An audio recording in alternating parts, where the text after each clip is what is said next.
My family held a meeting about what to do with me behind my back, so I vanished that night and built a fortune they're now suing each other over.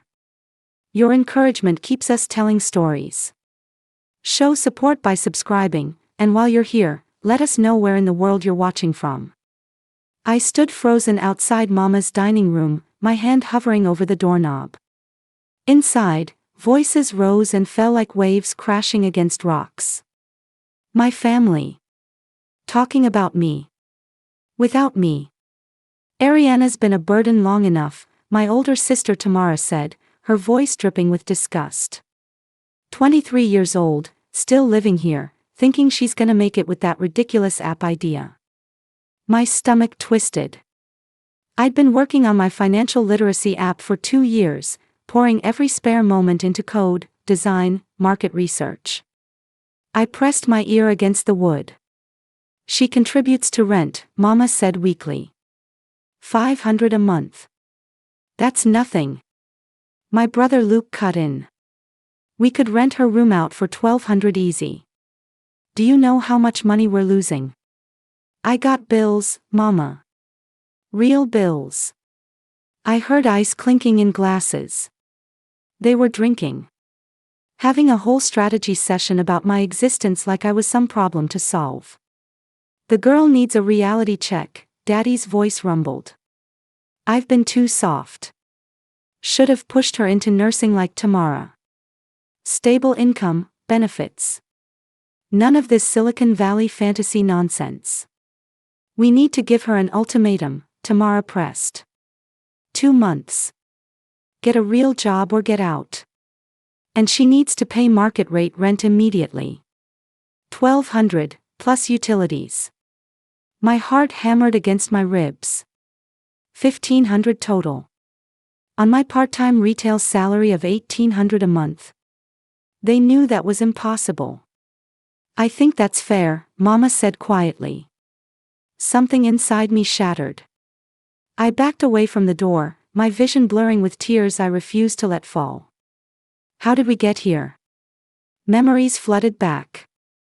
7 years old, watching Tamara's dance recital while Mama and Daddy cheered. I'd won the school science fair that same day, but we'd left before the ceremony because Tamara's performance is more important, baby. 12 years old, overhearing Mama tell Aunt Cicely, Ariana's just not as naturally gifted as her sister. We can't all be blessed with the same talents. 16 years old, watching them drain my college fund, the one Grandma Pearl had started before she died, to pay for Luke's legal fees when he wrecked his car while driving drunk. Family takes care of family, Daddy had said, never meeting my eyes. 18 years old, working 2 jobs to afford community college while Tamara got a full ride to their alma mater, not because of grades, but because of connections. Because they knew the right people. Because they fought for her. 21 years old, graduating with honors in computer science, and nobody came to the ceremony. We forgot, baby. Tamara had that important job interview. Now, 23, listening to them plot my removal like I was garbage cluttering their lives. I'd always been the expendable one. My phone buzzed. A text from my best friend Rochelle. How'd the beta testing go? Right. My app. The one thing that was truly mine. 50 beta users, and the feedback had been incredible. But I'd been too scared to tell my family, knowing they'd mock it. I looked at Mama's closed door. Then I made a decision. I climbed the stairs to my room, each step deliberate and silent. My hands shook as I pulled my laptop from my desk and opened my banking app. $3,247. Everything I'd saved from my job at TechMart and the little freelance coding work I'd done on the side. Not much. But it was mine. I opened a new tab and searched for apartments. Studio, cheap, available immediately. My eyes landed on one in a neighborhood I'd never considered, rough around the edges, but the rent was $600 a month. I could swing that. Below me, I heard chairs scraping. The meeting was ending. Let's tell her tomorrow, Luke said. Give her the weekend to find her reality check. I'll make her favorite breakfast, Mama added. Soften the blow. I almost laughed. Pecan waffles wouldn't fix betrayal. I worked through the night with manic precision. By 3 a.m., I'd applied for the apartment, received approval for immediate move-in, and packed 2 suitcases with everything essential: clothes, documents, laptop, Grandma Pearl's photo album Mama thought she'd lost. I sat on my bed, staring at the room that had been mine for 23 years. Posters of Grace Hopper and Mae Jemison on the walls. The bookshelf Daddy had built when I was 8, before he decided I wasn't worth the effort. The window seat where I'd taught myself to code, dreaming of a different life. At 5 a.m., I heard Daddy's alarm. His bathroom routine was precise: shower, shave, coffee. I had a 30-minute window. I loaded my car silently, my ancient Honda Civic groaning under the weight. One last trip upstairs. I left an envelope on my bed containing my house key and a single sentence written in neat handwriting: I heard everything. Don't look for me. Then I vanished. The apartment was worse than the photos suggested. Water stains mapped the ceiling like continents. The radiator clanked like it was fighting ghosts. My neighbor's TV blared through paper-thin walls at all hours. But it was mine. Day 1, I cried. Day 2, I cried harder. Day 3, I got angry. By day 7, I'd turned that anger into fuel. I'd ignored 43 calls from my family. Mama's voicemails progressed from concerned to angry to almost apologetic. Baby, let's talk about this. You're being dramatic. We were just having a conversation. You're blowing this out of proportion. Tamara sent texts dripping with condescension: real mature, Ariana. Running away like a child. You're proving exactly why we needed to have that talk. Luke sent one message: you still owe this month's rent. Only Daddy was silent. I blocked them all. Rochelle came over with Chinese food and wine. She sat on my floor, I had no furniture yet, and listened while I ugly cried the whole story. Good, she said when I finished. You needed to leave. Now what? Now? I wiped my eyes. Now I make my app work. I'm going all in. With what money? I showed her my plan. Quit TechMart. Use my savings to live lean for 6 months while I launched the app properly. Apply for startup accelerators. Network aggressively. I'd been playing it safe, working part-time, treating my dream like a hobby. No more. Rochelle raised her wine. To burning bridges and building empires. We clinked glasses. I didn't know if I'd succeed. But I knew I'd rather fail on my own terms than suffocate in their expectations. 3 months of rejection letters later, I got the email that changed everything. Dear Ms. Ariana Washington, congratulations. You've been accepted into the TechRise Accelerator program. I screamed so loud my neighbor banged on the wall. TechRise was prestigious, only 30 startups accepted nationwide, 3-month intensive program, $50,000 in seed funding, and mentorship from successful tech founders. I'd applied on a whim, certain they'd laugh at my little financial literacy app. But they hadn't laughed.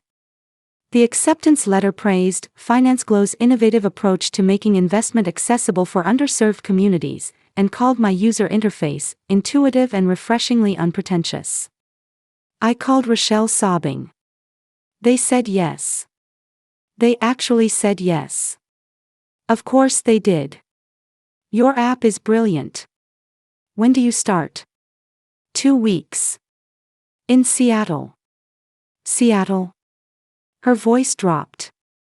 That's across the country. I know. My apartment lease was month to month.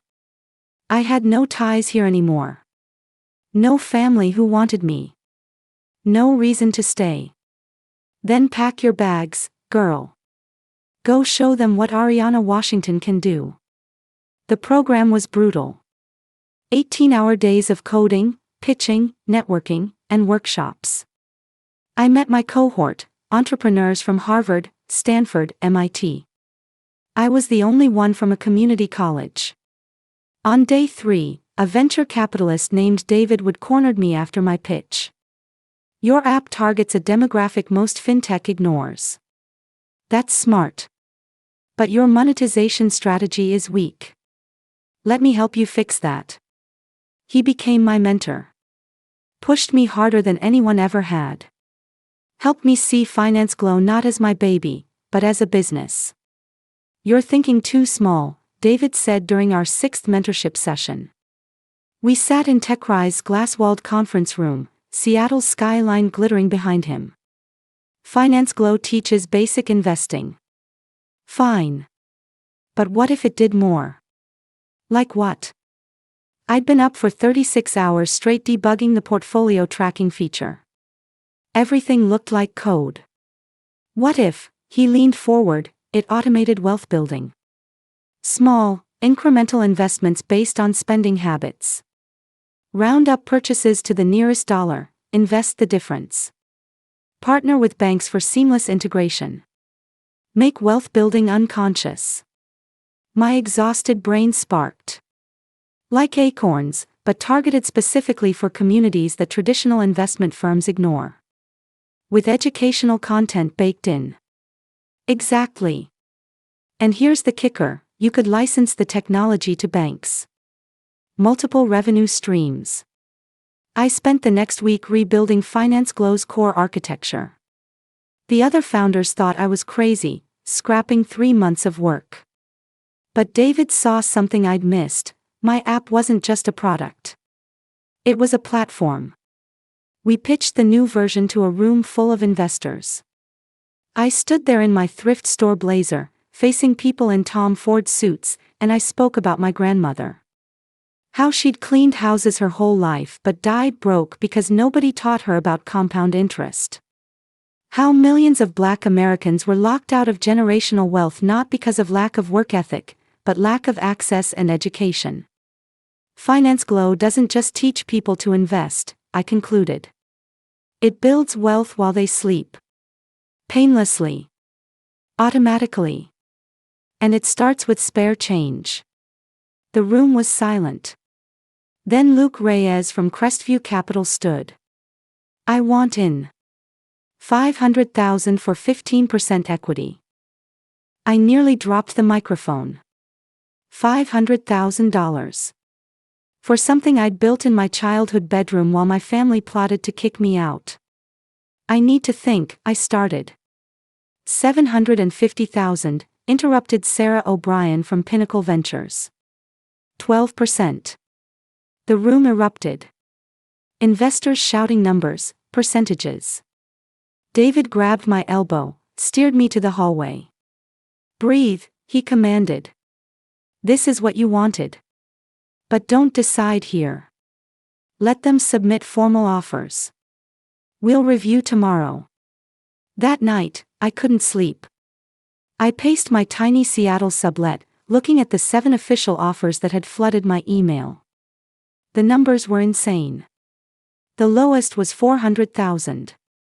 The highest, from a consortium led by Crestview Capital, was $2 million for 25% equity. $2 million. My phone rang.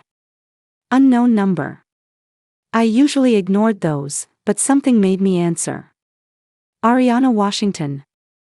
A woman's voice, professional but warm. This is Jennifer Park from Goldman Sachs Innovation Fund. I saw your pitch. It was remarkable. Thank you, but I can't really. I want to offer you $5 million. The world tilted. I'm sorry, what? $5 million, 20% equity, and full operational control. You stay CEO. We provide infrastructure, banking partnerships, and regulatory guidance. We believe Finance Glow could be a unicorn, billion-dollar valuation within 5 years. But only with you leading it. I sat down hard on my bed. Why? Why me? Jennifer's voice softened. Because I was you once. First-generation college student, family who didn't understand, big dreams everyone called foolish. I know what it takes to build something from nothing. And I see that fire in you. I took Goldman Sachs's offer. $5 million hit my account on a Tuesday morning in November, 6 months after I'd disappeared from my family's house. I was 24 years old, CEO of my own company, and absolutely terrified. David helped me assemble a team. Software engineers from Facebook and Google. A CFO who'd taken 3 startups public. A marketing director who'd built viral campaigns for Fortune 500 companies. We rented office space in Seattle's tech corridor, all exposed brick and standing desks. I hired someone else too. A lawyer named Patricia Reynolds, who specialized in intellectual property and corporate structure. I want everything airtight, I told her during our first meeting. Every contract, every agreement, every piece of documentation. Can you do that? Patricia studied me over her glasses. You're expecting someone to challenge your ownership. I'm expecting my family to come crawling out of the woodwork the second they smell money. Smart, she said. Let's build a fortress. We did. Finance Glow was incorporated entirely in my name. Every line of code I'd written was copyrighted with timestamps proving I'd created it before any outside funding. Patricia had me document everything, my original notebooks, beta testing feedback, even the laptop I'd used, with its dated file creation logs. If anyone tries to claim they helped you build this, Patricia said, we'll bury them in evidence. Finance Glow launched publicly in March. Within 24 hours, we had 50,000 downloads. By week's end, 200,000. The press loved the story, young black woman from nothing, building wealth technology for underserved communities. Forbes called. Then TechCrunch. Then CNN. And then my phone rang with a number I'd tried to forget. Ariana. Baby, we've been trying to reach you for months. Mama's voice was sugary sweet, nothing like the tired resignation I'd heard through that door. We saw you on the news. Oh honey, we're so proud. I stood at my floor-to-ceiling office window, looking down at Seattle's streets. Are you? Of course. Why wouldn't we be? You're our daughter, our baby girl. We always knew you'd do something special. The lie was so blatant it was almost beautiful. What do you want, Mama? Silence. Then, that's hurtful, Ariana. We just want to reconnect. Family is family. We've been worried sick. You were worried about $1,200 in rent. Not about me. You heard, we were just talking, baby. You took it wrong. We were trying to help you, push you toward. I heard every word, I cut her off. Every single word. You called me a burden. You wanted to evict me so you could profit off my room. Don't rewrite history now that my ridiculous app idea is worth something. I heard muffled conversation, she'd covered the phone. When she came back, her voice had hardened. Fine. You want honesty? Yes, we thought you needed a push. And look, we were right. You're successful now. Maybe you should thank us for the motivation. The audacity actually made me laugh. Goodbye, Mama. Ariana Marie Washington, you listen to me. I hung up. 30 seconds later, Tamara called. Then Luke. Then, surprisingly, Daddy. I blocked them all. Again. But they didn't stop. They found my work email. They contacted my assistant. They showed up at my office building, only to be turned away by security I'd specifically briefed on their descriptions. Then the letters started arriving. From lawyers. Patricia walked into my office holding 3 separate legal documents, her expression grim. They're suing you. All of them. Separately. I looked up from my laptop, where I'd been reviewing user metrics. FinanceGlow now had 1.3 million active users. We just closed a series of funding round at a $75 million valuation. And my family wanted their piece. On what grounds? Your mother claims she provided financial support during your app's development, the $500 monthly rent you paid. She's calling it an investment in your business. She wants 15% equity. I laughed bitterly. I paid rent to live in a house. That's not an investment, that's a transaction. I know. It's absurd. But there's more.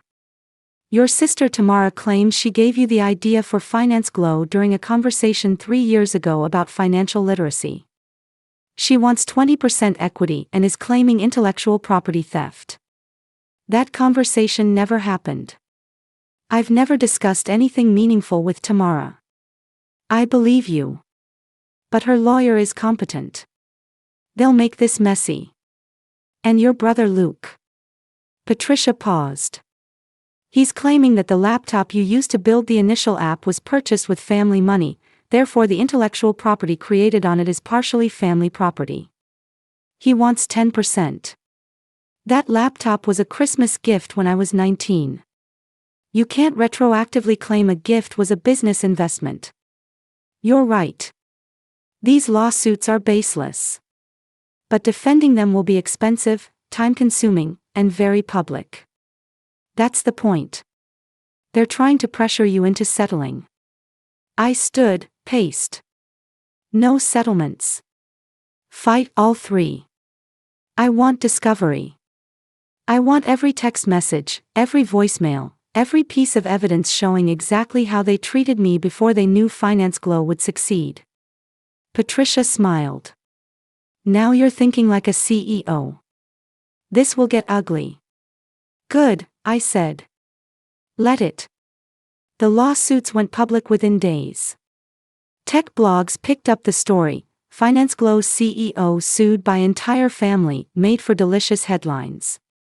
My lawyer held a press conference, and I stood beside her, wearing a navy suit I'd bought specifically for this moment. My family is attempting to claim ownership of a company they actively discouraged me from building, I said into the microphone, my voice steady despite my hammering heart. They're rewriting history because my success embarrasses their narrative. I won't be extorted.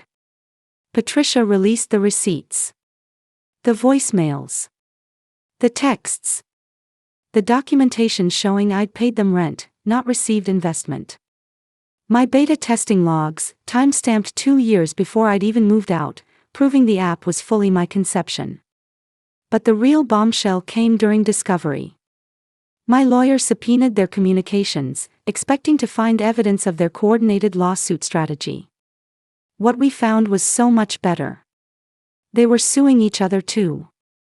Mama had filed against Tamara and Luke, claiming that if anyone deserved equity in my company, it was her as my mother. Tamara had countersued Mama, arguing her intellectual property claim was superior. Luke had sued both of them, claiming they'd conspired to cut him out of settlement negotiations. Their separate lawyers were bleeding them dry, each case costing tens of thousands in legal fees. And they were losing. Patricia came into my office with a bottle of champagne. Judge Morrison dismissed Tamara's case entirely. Called it frivolous and potentially fraudulent. Your mother's case is hanging by a thread. Luke's will likely be dismissed next week. I didn't feel triumphant. I felt hollow. They're destroying themselves, I said quietly. Over money they were never entitled to. That's greed, Patricia replied. They thought you'd be an easy target. They were wrong.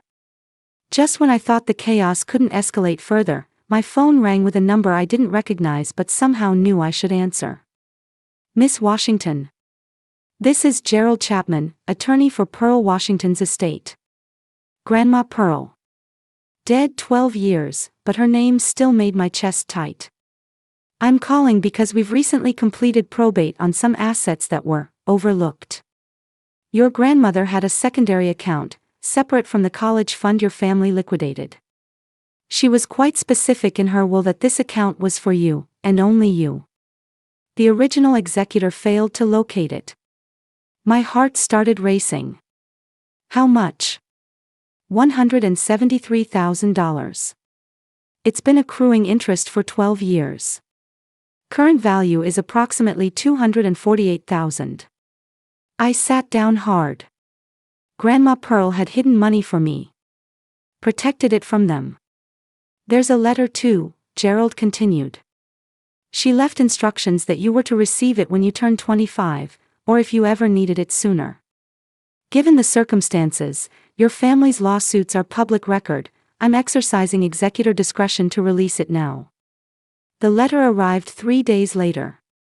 Grandma's handwriting, shaky but determined. My sweet Ariana, if you're reading this, then you've discovered you're worth more than they tell you. I see how they overlook you, baby. How they save their pride for Tamara and their patience for Luke, and treat you like an afterthought. Don't you believe it? You're the diamond in that family. The one with dreams bigger than their small minds can understand. This money is yours. Build something beautiful. And don't let them take it. Love, your Grandma Pearl. I cried for an hour. Then I did something unexpected. I donated every penny to a scholarship fund for first-generation computer science students at community colleges. The Pearl Washington Fund for Overlooked Dreamers. When reporters asked why, I told the truth. My grandmother gave me something more valuable than money. She gave me permission to believe in myself when no one else did. I'm passing that forward. 2 years after I vanished from my family's house, Finance Glow crossed $1 billion in valuation. We'd expanded into banking partnerships with 15 major institutions. Our users had collectively invested over $500 million in automated wealth building. We'd changed lives. I changed too. I bought a house in Seattle, nothing flashy, just a craftsman with a garden and windows that let in light. I hired a therapist who specialized in family trauma. I learned that success wasn't about proving anyone wrong. It was about proving myself right. The lawsuits were all dismissed with prejudice. Mama, Tamara, and Luke each owed me legal fees, $73,000 collectively. I forgave the debt publicly, with one condition: they had to attend a financial literacy course using Finance Glow. They never did. They sent a final letter, unsigned, claiming I'd abandoned family, and would regret my choices. I framed it in my office bathroom as a reminder of what I'd escaped. Daddy called once, late at night. He was crying. I'm sorry, he said. For all of it. You deserved better. I didn't forgive him. But I listened. Maybe someday, that wound would heal. Maybe not.